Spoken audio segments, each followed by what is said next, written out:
Hello guys, আসসালামু আলাইকুম। সবাইকে শুভ রাত্রি। আপনারা কেমন আছেন? বন্ধুরা নিশ্চয়ই ভালো আছেন। যে যেখানে আছেন আল্লাহ সবাইকে ভালো রাখুক। সবার মঙ্গল কামনায় আজকে একটা গুরুত্বপূর্ণ ভিডিও নিয়ে আপনাদের মাঝে আসলাম। ভিডিওটি না টেনে শেষ পর্যন্ত দেখার অনুরোধ রইল, তাইলে আপনারা অনেক কিছু জানতে পারবেন এবং বুঝতে পারবেন। আমাদের সন্তান, আমাদের হয়তো অনেকের 2জন ছেলে থাকে, 3 ছেলে থাকে, 4 ছেলে থাকে, বা ছেলে মেয়ে 3-4 জন থাকে।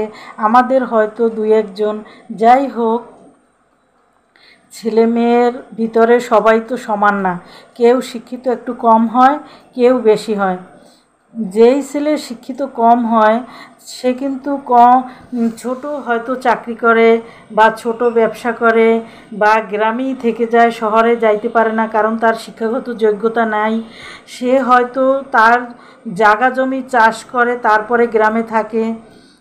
মা বাবা কিন্তু ওই যে মানে কম ইনকাম করে এবং কম শিক্ষিত ওই ছেলের কাছেই কিন্তু মা বাপ সবসময়ের জন্য থেকে যায়, কারণ তার স্বামীর বাড়ি ওই। কোনো মহিলা স্বামীর বাড়ি ছেড়ে শহরে কেউই যেতে চায় না। হয়তো কেউ ঘুরতে বেড়াতে যেতে চায়, কিন্তু স্বামীর বাড়িটা যেখানে ওইখানেই তার মায়া থাকে এবং ওখানেই থেকে যায়, এবং ওইখানেই তার কম শিক্ষিত ছেলেটা ওইখানেই থাকে, তার ইনকামও কম থাকে।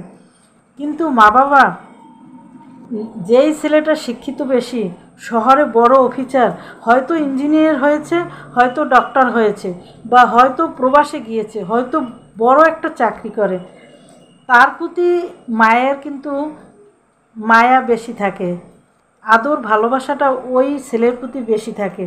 আর ঘরের যে ছেলে, সে অল্প ইনকাম করে, শাক ভাত দিয়ে মা বাপকে খাওয়াচ্ছে, মা বাপকে প্রতিনিয়ত সেবা যত্ন করে যাচ্ছে, তার কাছে থাকছে, কিন্তু তার প্রতি তার মায়া কিন্তু কম।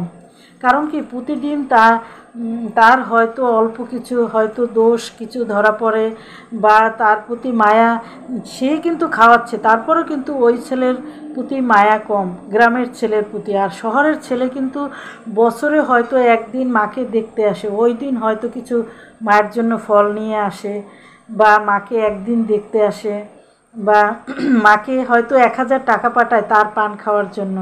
মাকে সে ভালোবাসে, আর মায়ের মন পড়তে থাকে তার জন্য, তার কাছে সবসময়ের জন্য ফোন করে, বাবা তুমি কেমন আছো, তোমার শরীর কেমন যাচ্ছে, তোমাকে দেখতে ইচ্ছে করে। আর গ্রামের ছেলের দোষ শহরের ছেলের কাছে বলে, গ্রামের ছেলে ভালো না, হ্যাঁ আমাকে তেমন একটা খেয়াল নেয় না, খেতে দেয় না। কিন্তু আসল বিষয় কিন্তু গ্রামের ছেলেটাই তাকে বেশি খেয়াল নিচ্ছে এবং বেশি তার আদর যত্ন করছে, তাকে দেখে রাখছে। কিন্তু শহরের ছেলের প্রতি তার মায়া, সেই ছেলের কিন্তু মায়ের প্রতি তেমন মায়া নাই, কিন্তু মায়ের কিন্তু ওই ছেলের প্রতি মায়া। এরকমের কিন্তু শত শত হাজার হাজার ঘরে কিন্তু আমাদের এরকমের মা আছে। যে অনেকে বলে কি, মায়ের চোখে সব সন্তান সমান, আসলে ভুল কথা।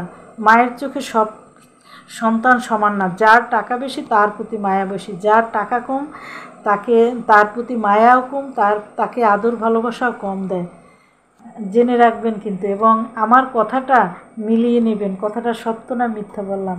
ধন্যবাদ। পরবর্তী ভিডিওতে আপনাদের সাথে আবার দেখা করব।